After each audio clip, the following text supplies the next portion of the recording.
y a deux ingrédients que j'ai beaucoup aimé chez Scanbox. C'est d'abord la compréhension de la qualité de l'équipe de management. Bien qu'il soit très jeune, qu'il j'ai jamais travaillé avant, j'ai été extrêmement impressionné par la rapidité de la courbe d'expérience. C'est-à-dire que moi je les ai vus, ils avaient déjà fait, ils s'étaient déjà heurtés au mur de la taille du marché.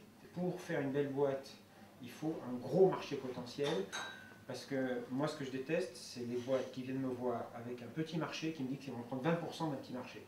Parce qu'une PME, ça ne prend jamais 20% d'un marché. Une PME qui marche très bien, une start-up, quand elle prend 3 ou 4% du marché, c'est déjà extraordinaire. Ce que j'ai beaucoup aimé, c'est quand ils sont venus me voir, ils m'ont dit on a regardé ShopClick, c'est bien, mais on ne va pas faire comme ça. Et moi, je les ai poussés parce que moi j'ai travaillé chez Carrefour et je leur ai dit si vous voulez avoir du pouvoir sur l'enseigne, il faut bypasser l'enseigne.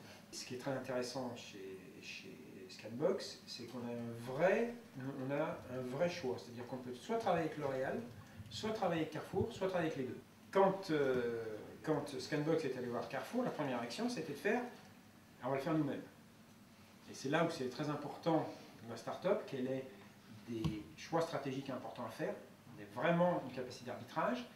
Et maintenant, si on voit Carrefour et qu'on lui dit qu'on travaille avec Coca, L'Oréal et Procter, tout d'un coup, bon, la relation n'est pas tout à fait la même. C'est un énorme marché potentiel parce que tout de suite, ils sont passés de la chasse au trésor.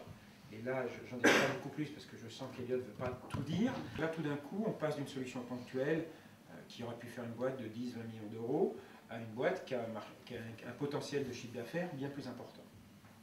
Et puis, troisième élément, c'est que toute cette démarche, elle s'intègre dans un mouvement très fort qui est la digitalisation du monde physique. C'est-à-dire qu'on a été dans un premier temps, finalement, le commerce électronique s'est développé pas contre, mais indépendamment des enseignes. On passe à une étape où les plus smart des grands distributeurs commencent à se dire il faut commencer de prendre des billes.